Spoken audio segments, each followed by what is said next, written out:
This video, the title is kind of weird. How do we learn a song in a car ride? Well, let me give you some backstory. So, I was on my way to a rehearsal and I didn't have time that week to learn the tunes.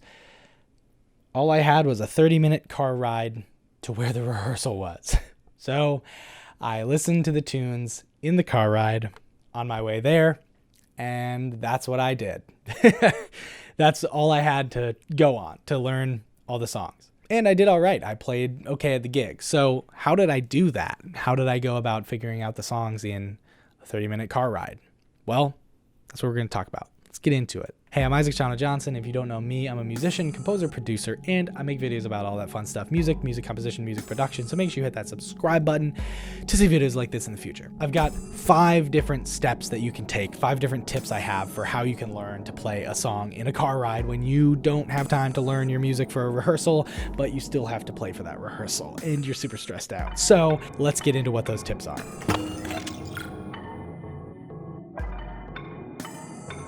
So, tip number 1 is learn the form of the song. Listen to the song over and over and over again and try to make a mental map of what the different sections are.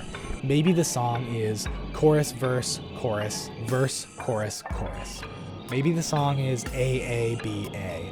Try to make a mental map in your head of what the different sections are in the song so that you can think, okay, listen to the song, we have this 4-bar intro, and then we have the verse. That plays for 16 measures. Then we have the chorus. That plays for another 16 measures. Then we have another verse. That's verse 2, plays for 16 measures again. And then we have this chorus coming back, 16 more measures.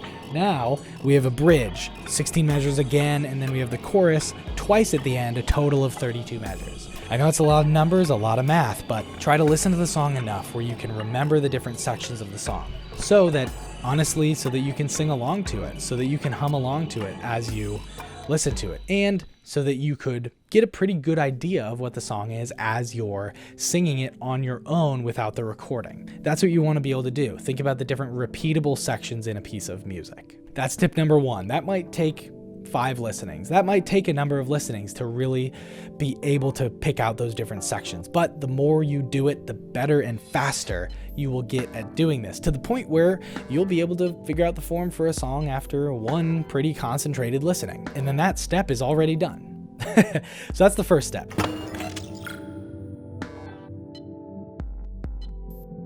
So the second step is to learn the Roman numerals of the chords. I like to think of what the different Roman numerals are for the different sections. I often start with the chorus because the chorus is the same or almost the same every single time you hear it. It's almost the same arrangement and almost the same instruments. I try and figure out what the chords are for that section. Now, I have a video on Roman numeral analysis, which is what we're going to be talking about. Go check out that video before you get into this, but try to figure out the Roman numerals. The way I go about doing this is I listen for the bass. I listen for what notes the bass is playing. Often, the bass will be playing the root notes of the chords. Most of the time. Sometimes, it might trick you up that they're not playing the root notes, but a lot of the time the bass will be playing the root notes of the chords, so you can go off of that. Now, when I'm doing this, I use 2 things. I use Roman numeral analysis. I also use solfege. Got a video about that too. Go watch it. But I listen for what scale degree the bass is playing. If the bass is playing do, then fa, then sol, then do, I'm gonna guess that the chord progression is 1, 4, 5, 1. And it's a pretty solid guess because a lot of the times the bass will be playing the root notes of the chords, and the root notes for those chords, the root note for the 1 chord is do, the root note for the 4 chord is fa, and the root note for the 5 chord is sol. So it's a pretty solid guess, and I sing along with it if I need to. I'll sing whatever notes it is, and I'll sing up the scale and down the scale. So if I'm singing do, fa, sol, do, I'll sing do, ti, la, sol, fa, sol, do. I'll sing to myself whatever the notes are. I'll sing along with the bass. And what you can do with this is sing down or up from do. Once you find do, that might be a little tricky to do, but once you find do, you can sing down and you'll be able to figure it out. So if you sing do, ti, la, sol, fa, I think that's where the bass note is, do, then you'll know, okay, cool. So it starts on 1, then it goes down, do, ti, la, sol, fa. Okay, then it goes down to fa, do, and then let's see, do, ti, la, sol, sol, it goes to sol and then back up to do. So you'll know these patterns, right? You'll be able to figure out using this scale where the different bass notes are. And maybe you have to sing them to yourself in the car, but you know, whatever, who cares? You're in the car, no one's gonna hear you. The next third thing is repeat step 2 for the other sections. Figure out what the chords are for the verse. Figure out what the chords are for the bridge. See if there are any intro or outro or post-chorus or pre-chorus sections that you need to figure out. Whatever other sections there are in the music, figure out the chords for those sections as well. It's just a repetitive process of singing do, then singing up to the note of the bass or down to the note of the bass, and then back to do, and then figuring out what scale degree it is, and then figuring out what type of chord it is, and then figuring out what chord it is. So maybe when you're doing this, you might have to figure out 2 things: the bass note and the chord quality. So is the chord major or minor or diminished or augmented or whatever chord quality it is?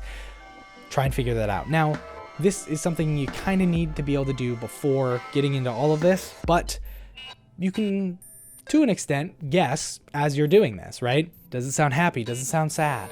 No, that's major and minor for a lot of people. And you can figure out whether a chord is major or minor, and then figure out the bass note. Or you could do the reverse. Use the bass note to take a guess whether a chord is major or minor. If you have a bass note that's on a certain scale degree and you know that the diatonic chord for that scale degree is minor, you can probably guess that as long as the song is using diatonic chords, you can guess that that chord is going to be minor as well.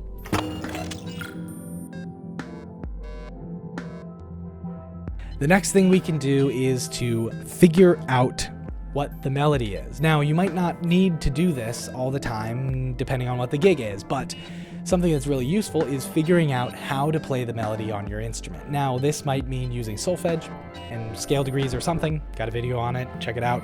This might mean using solfege. So figure out what scale degrees the melody is. So this one might be a little tricky because you have to sing from do up to the scale degree, then back, then up to a different scale degree and back, and it's kind of that process over and over and over and over and over and over again. But do that enough so you can get a general idea of where in the scale the melody is, so that you can kind of, once you're at your instrument, get an okay sound if you need to play the melody ever. You might not always need to do that, depending on what the gig is, but it can be really useful to be able to do that.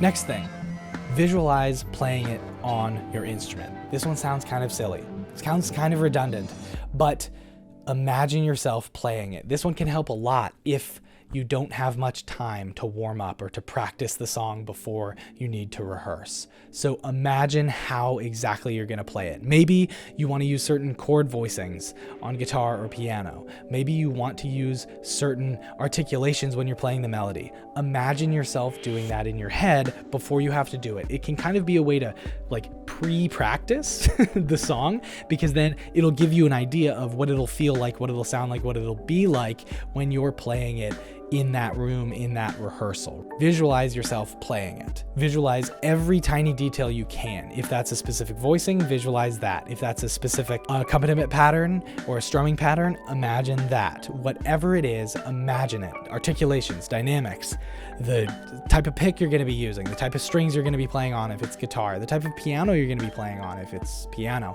the sound of the piano if it's piano. Imagine all of these things ahead of time so that when you're in the moment, when you're practicing, when you're rehearsing with this group, you won't have to think about these things. It'll make it a lot easier, and it'll make you a little more confident because you're kind of going into this rehearsal having practiced the song that you haven't really ever practiced. It's a weird thing to do, but it'll kind of make you feel like you've played it before you've actually played it.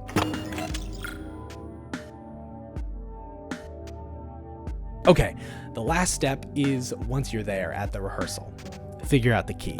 This one's tricky, but pull up the song on your phone, remember do, hum do, whatever it is, try and figure out what key it's in. Now, this one's gonna be a little hard if you've never done it before, but the way I like to do it is to find do first, or a note in the melody.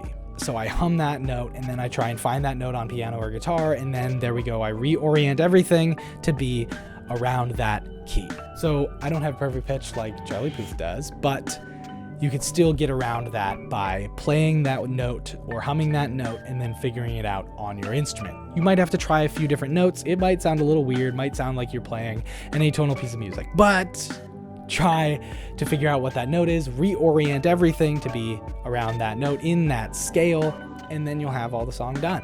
Okay, so that's how you can learn a song in the car ride to a rehearsal when you don't have time to practice it. Again, those steps are learn the form, learn the Roman numerals, repeat step 2 for all the other sections, learn the melody, visualize playing it, and find the key.